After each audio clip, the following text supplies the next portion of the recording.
historia no contada. Programa de investigación y divulgación histórica. Investigaciones realizadas con pruebas documentales, testificables y monumentales. La historia que no está escrita en los libros oficiales. La historia no contada. Bienvenidos. Amigos, amigas, gracias por el favor de su atención en una emisión más de su tan gustado programa La Historia No Contada. Gracias por sus likes, gracias por sus comentarios, gracias a todos ustedes, porque sin ustedes pues esto no seguiría tomando fuerza. Me han vuelto a comentar que por qué, siendo tan gustados los programas, y cuestión que les agradezco, hay tan pocos suscriptores o hay tan pocos likes, aunque el programa más visto, según el registro de YouTube Videos, es el del estandarte de la Virgen de Guadalupe, el estandarte de Hidalgo. Es el más visto de 139 videos o programas que están en este programa.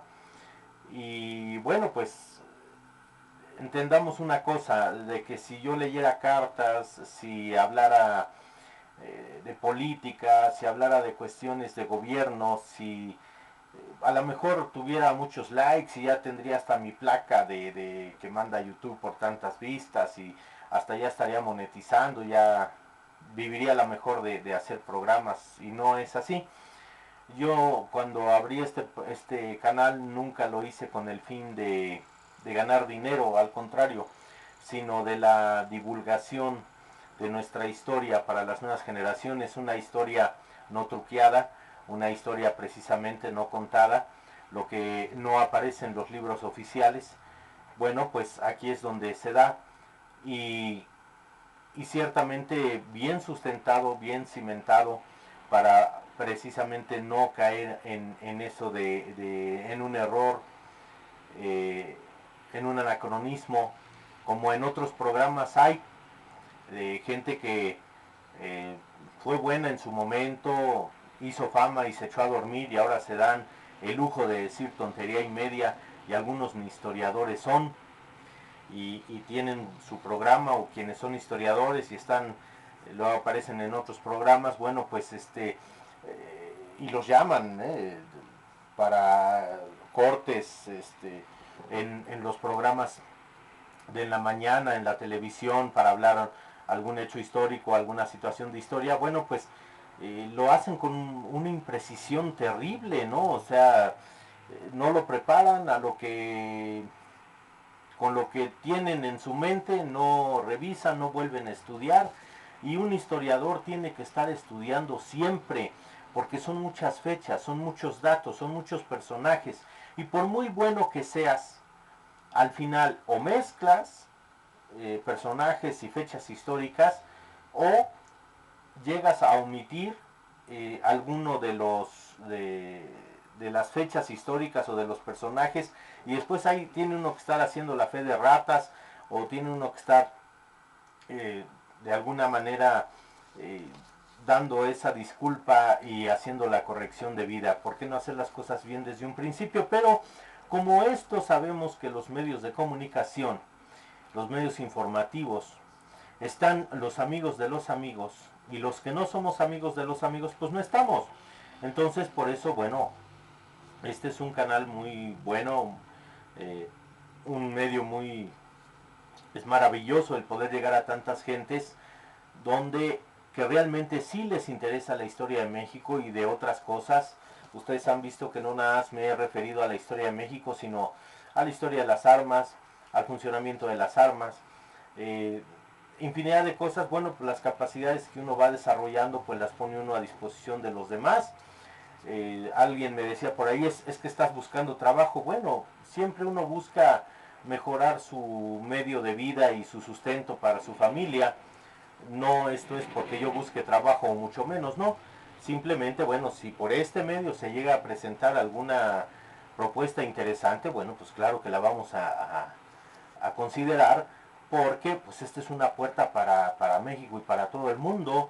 He visto mis programas que por ejemplo el del sable briquet ya está en Yap TV, dirigiéndose a la historia no contada, ¿no? Entonces hacen el enlace para este canal y bueno, eso me da mucho gusto, pero repito, yo no recibo ni un quinto partido por esto, ni hay ningún partido político que me pague por hablar bien de la historia o por hablar de la historia con cierta tendencia a como se quiere manejar hoy en día en estos gobiernos.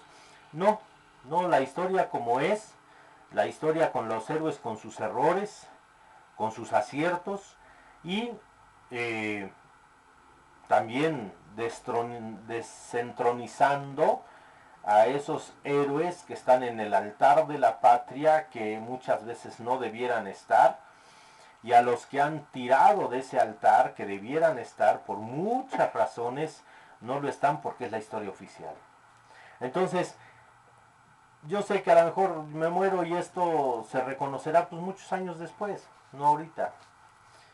Pero de alguna manera para mí es un gusto, es un placer el poderles presentar estos programas muy bien estudiados, muy bien investigados, y ya sin hacer tanto preámbulo y nuevamente agradeciendo la fineza de su atención, pues que no tengo cómo pagarla, muchas gracias. Les presento el sitio de Puebla. ¿Cuál es el sitio de Puebla? Ya hablé el sitio de Puebla del 2 de abril de 1867, que es cuando don Porfirio Díaz expulsa definitivamente a los franceses ya de México, porque Napoleón III decide retirar sus tropas francesas, su apoyo al emperador Maximiliano de Habsburgo, porque va a empezar, ya viene un conflicto muy fuerte con Prusia, con lo que después va a ser Alemania. Bueno, y entonces Porfirio Díaz sitia Puebla. ¿Qué es un sitio? Un sitio es rodear una población, una ciudad o hasta un estado, dependiendo las fuerzas que se manejen, teniendo fuerza militar dentro, otra fuerza militar la va a rodear por fuera y va a impedir el acceso y el egreso de esas personas dentro o fuera de la ciudad, hasta que esa plaza sea rendida. Entonces, en el sitio de Puebla del 67, Porfirio Díaz no permite que entren ni salgan suministros ni de comida, ni de agua, ni de armas, ni de caballos, ni de gente, de tropa, de el general Negrete, que era, no Negrete el del 5 de mayo, otro Negrete, que era el que estaba de parte de los imperialistas, y hasta que vence la plaza y es como logra expulsar a los franceses y caen los imperialistas en sus manos. Y bueno, toma ya Puebla definitivamente y la libera, que lo he dicho una y mil veces, Puebla es un lugar estratégico para la República Mexicana por muchas situaciones militares en estrategia. Y el sitio es como el sitio de Cuautla, cuando Venegas, Calleja, no recuerdo quién, pero alguno de ellos dos, Calleja sobre todo, sitian Cuautla, y es precisamente que no le dan suministros a Morelos, y Morelos todavía le manda una carta y le dice, bueno, pues a ver quién se cansa más y a ver quién termina primero, ¿no? Y como Morelos también libera el sitio de Guajuapan, de León, Oaxaca, es el sitio más largo que ha existido en la historia de la independencia de México, más de 100 días, sitiados también por los realistas, y llega Morelos con sus fuerzas y vence el sitio de Guajuapan de Leones. Es uno de los más olvidados, pero es uno de los más largos sitios de la historia de la independencia, la guerra de independencia de México. Bueno, y aquí yo les muestro, después del 5 de mayo de 1862, sabemos que todas las tropas francesas reculan hacia Veracruz. Yo no sé por qué Juárez no los corre definitivamente o enfrenta en Veracruz ya las últimas partes del ejército. Ahora, el país no estaba en las condiciones debidas para poder enfrentar, no había dinero. Esa es otra razón también, que a lo mejor por eso Juárez no va y los persigue y los elimina o los lanza o los corre, los expulsa de Veracruz. A los franceses esperan unos meses y a los meses se les regresan hacia Puebla con más de 7,000 hombres los franceses, y ahí es donde toman Puebla precisamente. Entonces les voy a dar el contexto del sitio de Puebla de 1863. Y dice así: el 5 de mayo de 1862, las tropas mexicanas al mando del general Zaragoza derrotaron al ejército más importante del mundo en su momento. Derrotaron a las tropas del emperador de Francia, Napoleón III. Puebla no figuraba en el mapa mundial sino hasta después del 5 de mayo. Las fuerzas mexicanas contuvieron la marcha del ejército invasor hacia la capital del país. Los franceses buscaban, a como diera lugar, el vencer y derrocar al presidente Juárez, imponer a un monarca europeo y sobre todo vengarse de la humillación recibida en Puebla, la cual fue conocida ante todo el mundo, porque había caído el mejor ejército francés y había caído su bandera, y la idea del general, en general de los oficiales franceses, era derrotar a los mexicanos. O sea, los derrotamos y nos embarcamos y nos vamos, pero ya los fregamos, ya los vencimos. Y de inmediato embarcarse para regresar a Francia vencedores y victoriosos. Lo cual en ninguna de las dos se pudo, ni en el 62, en el 63 pues sí llegó el Segundo Imperio, hasta el 67, pero se regresan no victoriosos, en el 67. Siempre se estuvo consciente que el enemigo podía regresar para lavar su honor. O sea, siempre los mexicanos tuvieron eso en mente, que podían regresar en cualquier momento, se les ponían regresar, porque sabían que estaban en Veracruz. Después de la batalla el 5 de mayo, se iniciaron desde la Ciudad de México hacia la ciudad de Puebla, se enviaron a varios de los mejores ingenieros zapadores e ingenieros militares de la sección de ingenieros para determinar el plan de defensa, reuniéndose con los ingenieros militares y algunos ingenieros civiles de Puebla. Se sabía que venía un contraataque francés. Puebla en 1863 era una muy hermosa ciudad en su contexto. Se los digo cómo era Puebla en 1863. Era la ciudad entre Veracruz y la capital del país, de ahí su sistema estratégico, con un clima muy agradable, sin enfermedades de la costa. Los caminos de Veracruz hacia Puebla no eran lo mejor, no eran del todo lo más agradable esos caminos. Entonces cuando se llegaba a la ciudad de Puebla, pues llegaban al paraíso realmente, con un cielo totalmente despejado, una buena altura, con joyas arquitectónicas desde la época de la colonia, con grandes templos y una población en la mayoría católicos, con un clero de una reserva y tradición desde el virreinato. Por esto y por muchas otras cosas, Puebla era la segunda capital en importancia después de la Ciudad de México. Puebla se fortifica.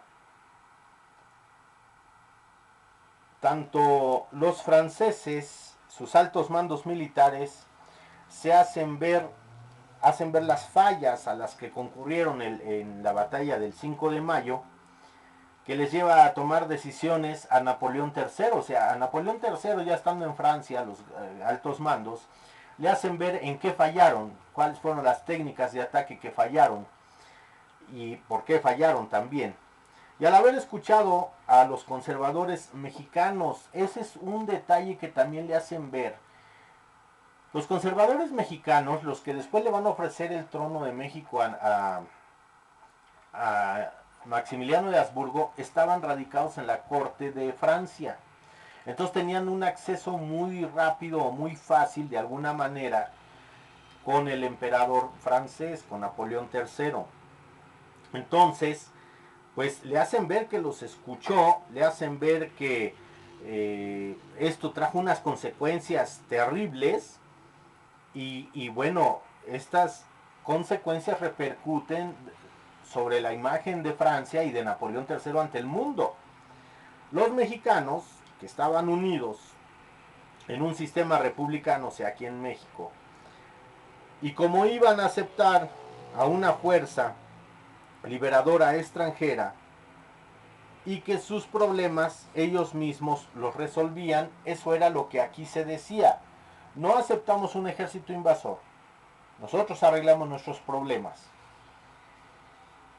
Entonces, siendo de que Puebla es una ciudad estratégica en el trayecto de Veracruz hacia la Ciudad de México, así los conservadores imperialistas mexicanos en Francia hacen ver a Napoleón III que México estaba dominado por el mismo gobierno en una declaración de un combatiente francés.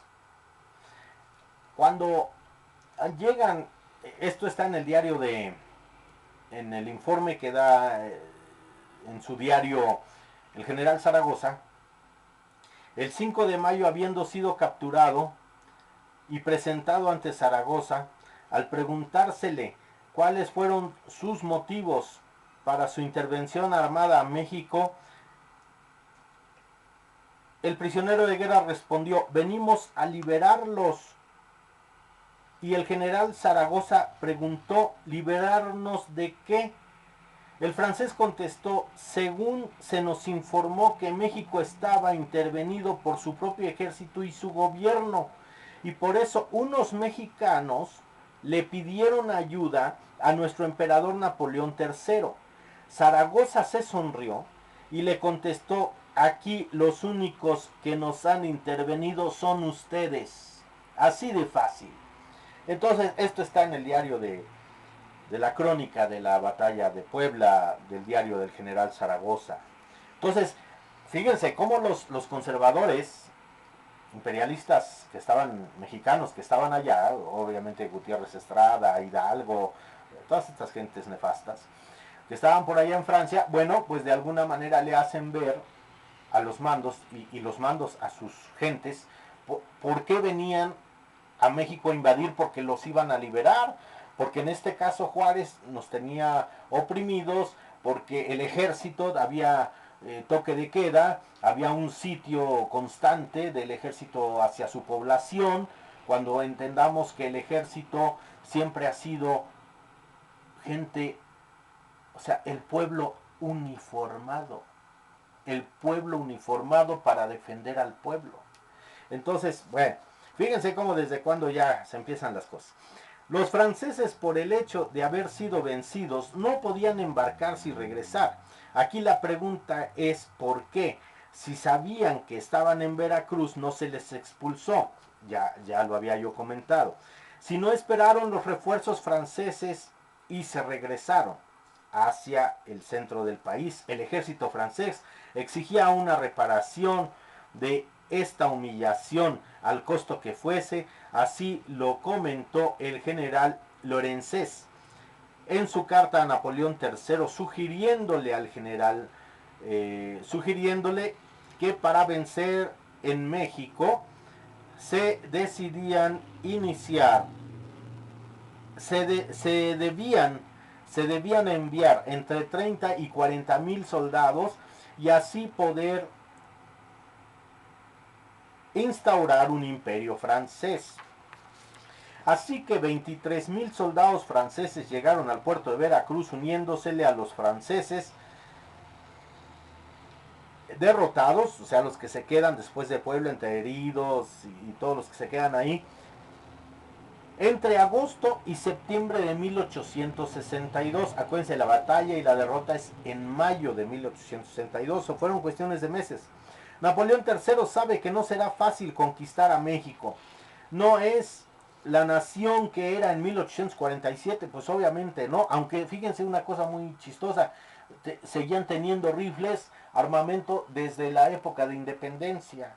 El rifle napoleónico de 1808 y el Brown Bless de 1724, el inglés, que yo tengo uno de cada uno de esos rifles, que conseguí en España precisamente, y bueno, Y luego cuando le revientan el polvorín ahí, estaban todo el batallón Bravo que había defendido en el 47, y ahí sí termina el batallón Bravo, los sacaban, los matan del reventón que hacen de la pólvora cuando les vuelan el polvorín. En fin. Y precisamente, bueno, pues sí, México no era el mismo en aquella, cuando fue la invasión norteamericana. Para octubre de 1862, el cuerpo expedicionario francés cuenta con casi 29,000 efectivos. Quien sustituye al conde de Lorenzés va a ser el general Federico Forey. Con 59 años de edad llega a México con mucha experiencia en guerra. Es general de división, ha intervenido en la guerra de Crimea, en el sitio de Sebastopol, en Rusia, en 1854. Es veterano de las guerras en el norte de Italia y con gran experiencia en guerra de sitios, o sea, en sitiar ciudades. Él tiene mucha experiencia, este Forey. Por lo cual su designación para México es lo más idóneo para continuar la campaña francesa en México. El presidente Benito Juárez García, estando enterado lo que sucedía en el puerto de Veracruz, es enterado de la muerte de uno de sus hombres más cercanos y de todas sus confianzas, el general Ignacio Zaragoza, aquecida el 8 de septiembre de 1862. Así es, el general Zaragoza muere de tifoidea 4 meses después de la batalla de Puebla del 5 de mayo. Muere el 8 de septiembre del 62. Él ya no le toca ver. Posiblemente estuvo enterado de que seguían los franceses en Veracruz, pero bueno, pues ya en campaña pues las situaciones insalubres son muchas, y muere de tifoidea. Un golpe durísimo para Benito Juárez. Entonces es asignado el general zacatecano Jesús González Ortega, héroe de la guerra de Reforma, pero también el primer rival político de Juárez. El presidente Juárez busca opciones, pero no las encuentra para la altura de las condiciones que se están presentando, que se les van a regresar los franceses y lo saben. Y muy a pesar de Juárez, realiza el nombramiento de González Ortega, anteponiendo la salvedad de la patria que sus intereses políticos. Eso sí hay que reconocerle a Juárez. Lo que era negro y lo blanco era blanco.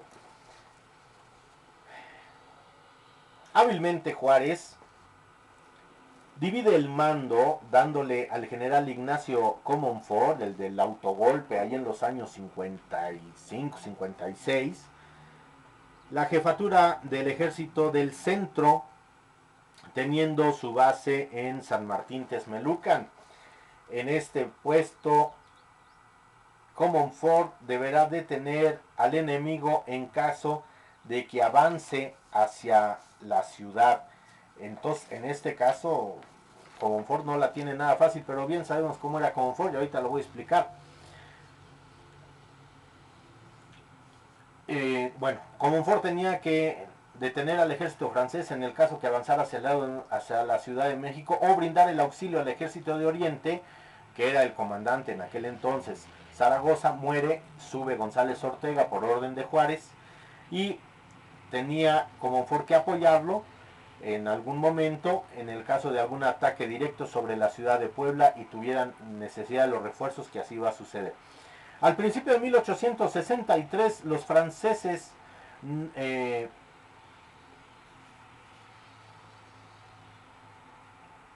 se mueven del puerto de Veracruz para evitar enfermedades como el vómito negro y el cólera, estableciéndose en las ciudades de Córdoba y Orizaba. Así, los franceses se encontraban a solo 140 kilómetros de la ciudad de Puebla, o sea, ya muy cerca. El gobernador de Puebla en ese momento, Ignacio Mejía, promulga un decreto donde dice que todo varón entre 16 y 60 años deberán participar en los trabajos de fortificación, construyendo un día a la semana o pagar el jornal, o sea, pagarles a las gentes que trabajaban, si no querían ir a trabajar, bueno, pues que ayudaran con el estipendio. El encargado de la fortificación de la plaza de Puebla fue el coronel poblano Joaquín Colombres, utilizando los principales conventos y templos de la ciudad. Colombres realiza un cinturón defensivo integrado. Fíjense bien, hay varias templos, iglesias. Los menciono: el Carmen, Ingenieros y el Señor de los Trabajos iba a estar hacia el sur de la ciudad de Puebla. Los Remedios, el Templo de la Misericordia y San Javier, Remedios y Misericordia iban a estar en el oriente. San Javier, Santa Anita y Morelos en el poniente.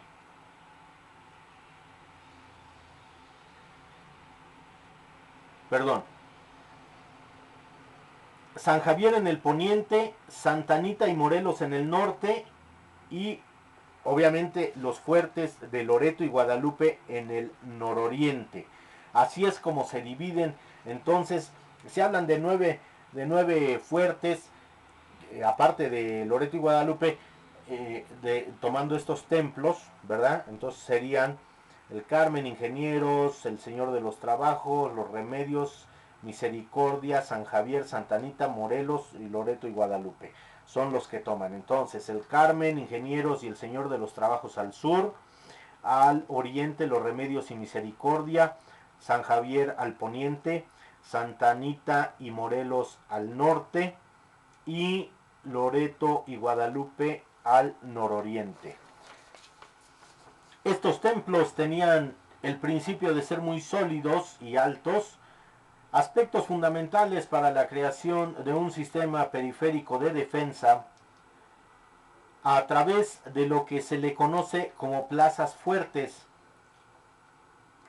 que van a ser pequeñas fortificaciones con creación o con conexión a trincheras y serán puntos sólidos para colocar la artillería. El general González Ortega une todo su punto de defensa tomando como puntos de apoyo dichas fortificaciones. Aquí hay una cosa muy interesante. En el 5 de mayo participan 10 estados de la República en su defensa. Para el sitio de Puebla participan 18 estados de la República, de los 24 que eran, porque eran en total, en ese momento México tenía 24 estados, 18 estaban en Puebla, representados en el Ejército de Oriente, una sola fuerza, y 3 poblaciones correlacionadas, como eran los acapuazlas, eran de ahí locales de poblanas, están ahí. Entonces, imagínense, ¿no? Gran fuerza que estaba ahí concentrada en Puebla.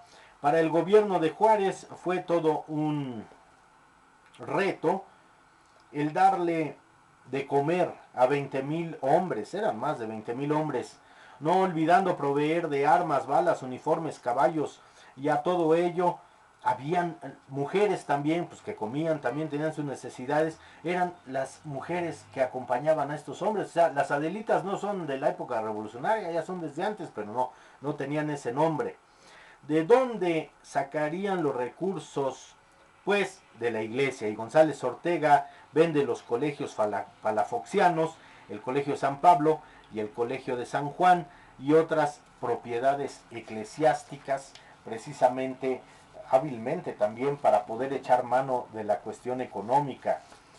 Mucho de la comida, armas, uniformes, caballos y demás pertrechos se están comprando al extranjero y a particulares y poniendo como en garantía los bienes de la iglesia.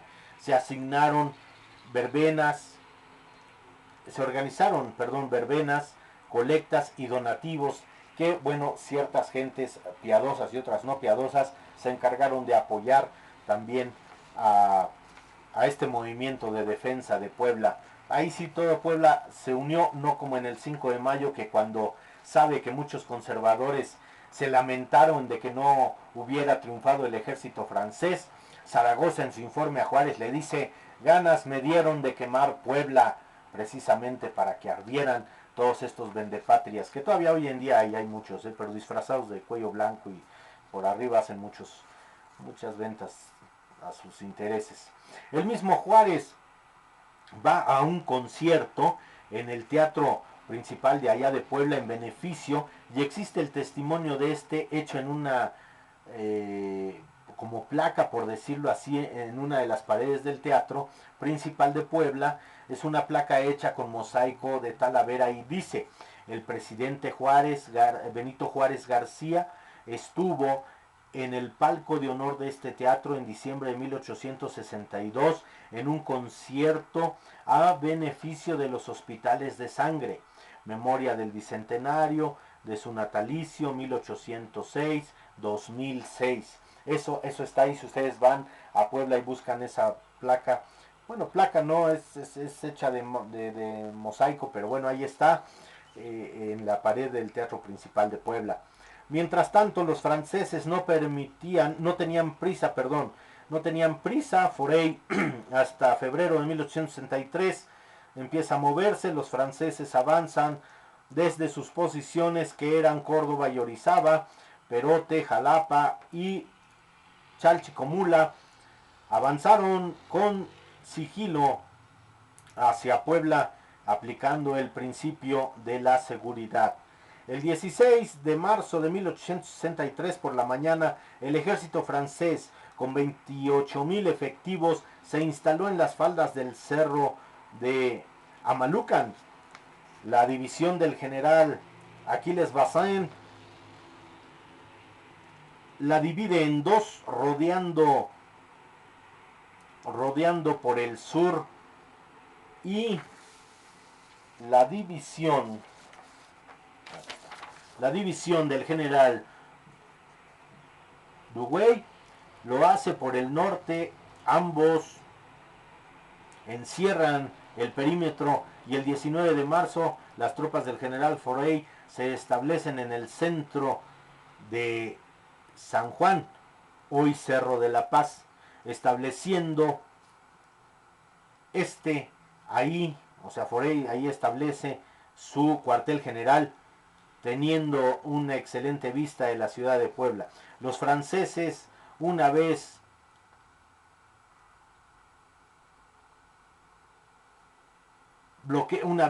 tomando posiciones, bloquean los caminos, cortan el telégrafo, cuando es en realidad González Ortega, que ve la magnitud de lo que se le viene de la plaza, la cual era su responsabilidad defender.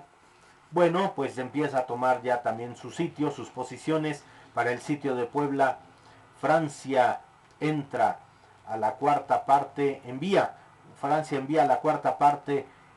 de su ejército, algo increíble, para tomar una sola ciudad. O sea, fíjense la fuerza que manda Francia, la cuarta parte de su ejército para tomar una sola ciudad. Amigos, amigas, hasta aquí la primera parte de lo que es el sitio de Puebla de 1863.